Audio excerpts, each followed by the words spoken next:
Hello. Today I wanted to do a little bit of a demonstration about my favorite character in the game, Amelia. There are two versions of Amelia, the normal version and Amelia the Sage. The difference between these two,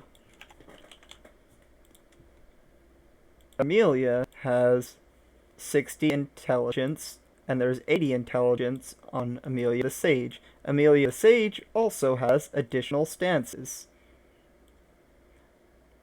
When we go down through the list, you'll see Psychokinesis and Darkness. Or not Darkness, Levitation. Darkness on both. Both of these stances are pre-veteran stances. They're not very good. The biggest difference is about the intelligence, which for PvE does not matter that much. But I like Amelia, so I got Amelia the Sage anyways. The hair also is, like, in their icon, you have the hair going one way and the head tilted with the other way.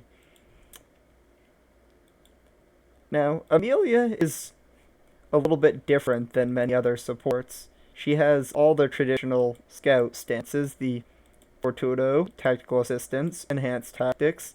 She also has some additional ones here. She has this Incantation stance, which is very helpful for Magic Barrier. Magic Barrier gives your whole squad 30% chance to nullify magic attacks, and 10% to fire, ice, and lightning resist. Now, with this buff on, I actually get pretty high resist for my metal user here, which means I can actually survive magic with metal. It's a pretty useful thing to being able to survive magic with metal. Her ESP stance has 3 skills here. I'm going to start off with talking about each of her skills here. Spirit Shield gives abnormal resist, yada yada yada, junk. Anti-Magic Shell gives a bunch of resistance to magic, which is good, but again, not as good as Magic Barrier. Now, here's the big skill she has, Protection Field. When you put Protection Field on your characters, it makes them pretty much immune to physical damage. It gives them a whopping 80 defense. 80 defense. Any physical damage will basically be nullified when you have this skill on. When you're doing things such as the Harmonia dailies, where you have to go around and kill monsters, if you don't have very good armor, you put that on, all your characters, you keep recasting it, after buffing Enhanced Tactics, your characters will be able to run around and not die. You're doing a mission where there's a boss that hits hard, you put Protection Field up, he won't hit anything on you. But now we go through Incantation, Magic Barrier. It does give less resistance than Anti-Magic Shell, but it does give the 30% nullify to magic attacks, which in my opinion means that Anti-Magic Shell's kind of pointless if you can just use Magic Barrier. And Ignore Harm, you have 50% chance to ignore debuff enemy attacks, and you get plus 10 abnormal resist. So basically, I'd say Spirit Shield's kind of bad. Especially because your mental resist is kind of high anyways. You get into these other stances, you have Reverse, which makes the enemy airborne and immobilized for 12 seconds. Photon Splash, which is a kind of weak skill that does nothing. Amplify, which at level 11 gives you 1 AR. At level 12 it gives 1 DR. I didn't bring my ring, so I can't really talk about that, or can't show that, I just have to talk, but it lowers your movement speed, so it has a penalty. And Darkness is a big thing here. In PvE, Darkness buffs do land. Deep Sleep is kind of pointless for PvE, because if you attack an enemy, it wakes up. Improved Disease is very helpful when you have magic users. When you put on a ring, you will have a 100% chance. However, 100% does not mean it actually lands every time. Enemies have resist. That's 100 if they had 0 abnormal resist. Penetration also helps land because it nullifies some of their resist.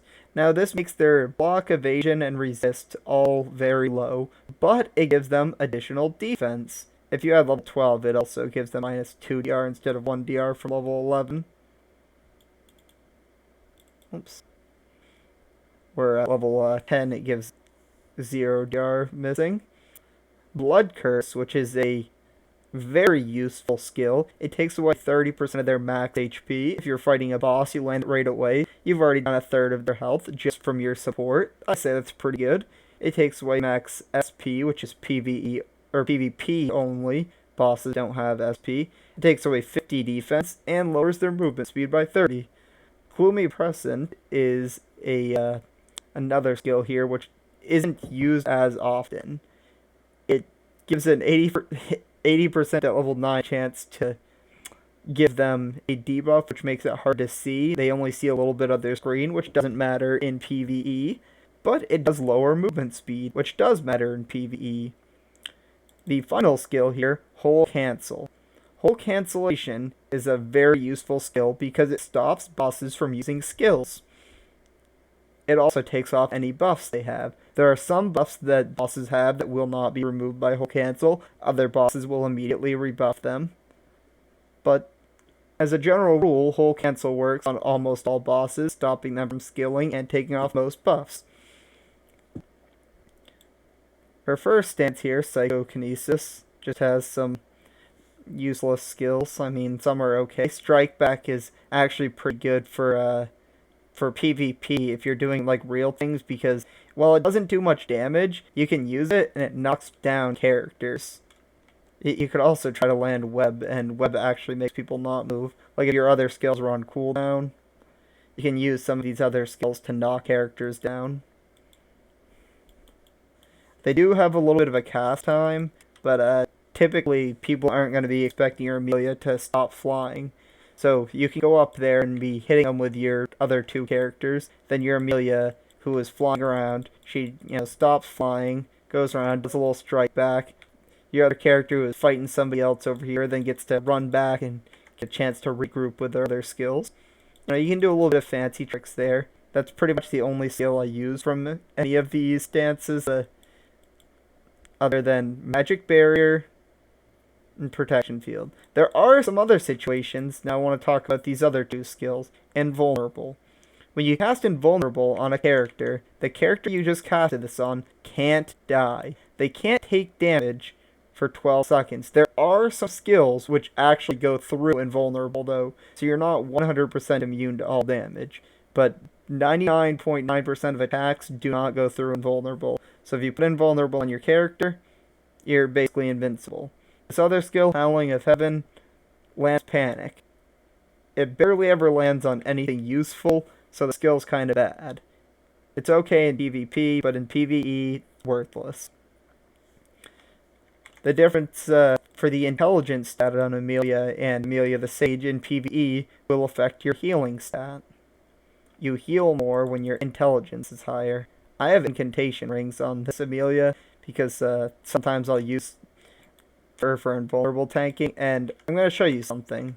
So I cast Invulnerable here on my Imperium Judith. So, you see right here. It's going to last for a couple more seconds, and then you can cast this other one here. I actually cast it a little early. There was still 2 seconds left there. But because I have 2 rings, I can just cast it a little bit early. So, you can keep Invulnerable up 24/7. The problem with this is your 2 Amelias are not invulnerable, so they can still get hit while they're casting this. So, if you have just a single Amelia, though, you can, if your character keeps getting knocked down while fighting something like Divino, you can cast Invulnerable on your character to stop him from getting knocked down. You could Whole Cancel a boss to stop him from getting knocked down. And you could also try casting Blood Curse and see if you land on the boss. Sometimes it lands, sometimes it doesn't. All of those can make you finish raids much faster. Amelia's my favorite support. There are characters which are better at other things, but Amelia does not have any real downsides. She wears coats, she wears leather accessories, or cloth accessories, either one's fine. She can only use Rod, Rosario, and no weapon. When she has no weapon equipped, she can still cast Invulnerable or Protection Field, as well as Resurrect. On many missions, I will use Amelia with no Rosario equipped, because I can cast Invulnerable or Protection Field, and then resurrect my other character and Protection Field them. Because when you have Protection Field, there's a downside here. You cannot use items. So you can't use a potion, you can't change your equips. So what, like, you couldn't resurrect your character if you had your rod on. But if you take your weapon off, you can use protection field, and you can still resurrect. The rest of Amelia is pretty much a normal scout here. If you want to take off protection field, so you can equip items, you just give a magic barrier. When buffing with Amelia, you typically just go with the normal scout buffs. Use your Divine Blessing, use your Principle, and you give your Melee or Shooting Enhanced to your Judith. You give your Magic Hand to your Amelia the Sage. Your regular Amelia would be another damage healer here. You can also give Meditation, which stacks with them. It's not very good. It's like 30% regen. These other buffs don't stack. Recover takes off Darkness, Poison, Fear, Retardian, Freeze. People know this. They know how to use a Scout. She has Resurrect. She has Cure All. I don't even have Healing Potions, so I can't mask her. And just the normal enhanced tactics buffs, Principle, Melee Enhance, Magic Enhance, Shooting Enhance, and Escape Artist. Just nothing special about her buffs there. She just has some Wizard stances and some other ones. Now, you can actually use Levitation for useful things. There'll be some missions where there'll just be a bunch of little enemies hitting you, and Hole of Darkness can hit 12 enemies. While it doesn't do very much damage, as you can see here, it does aggro a whole, enemies in the range, so you can use that to hold people off. And while she's flying, she has very good move speed, and many monsters cannot hit flying.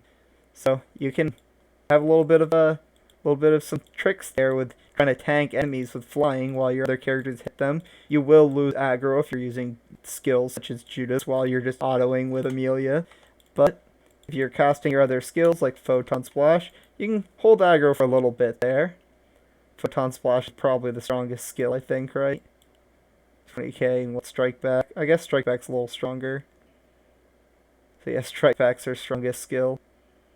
If you use Amplify here, you'll do a little bit more damage, but you'll lose movement speed for it.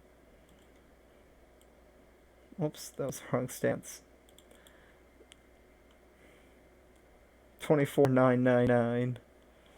You can also spam Strike Back infinitely. The cooldown on it is it doesn't have one. The cooldown is just the cast time and cast duration.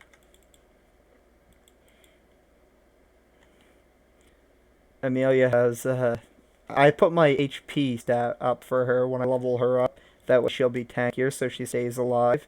If you're doing exclusive PvP, you can go for Intelligence or HP. There's arguments to be made for either one of them.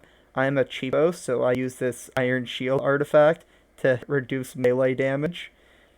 There is a better artifact, but it costs more money. There's no exclusive Amelia artifact, just as there's no exclusive Judith artifact. The best artifact, I would say, for Amelia is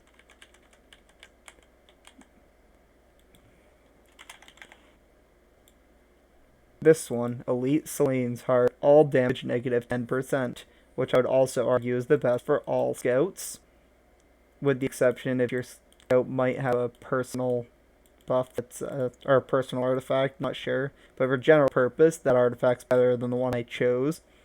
I use my Harmonia Victorious medal. There are probably better medals than this one. I try to get as much HP stats up as I can, but I keep chipping Intelligence on belts, and I can't chip 3 HP plus high defense. I use a cheap Silver Rosario, but higher end players will use Strata, Vigilor, or Golden Rosarios. This is a skin that I got from an event for her rod. I don't even have it socketed.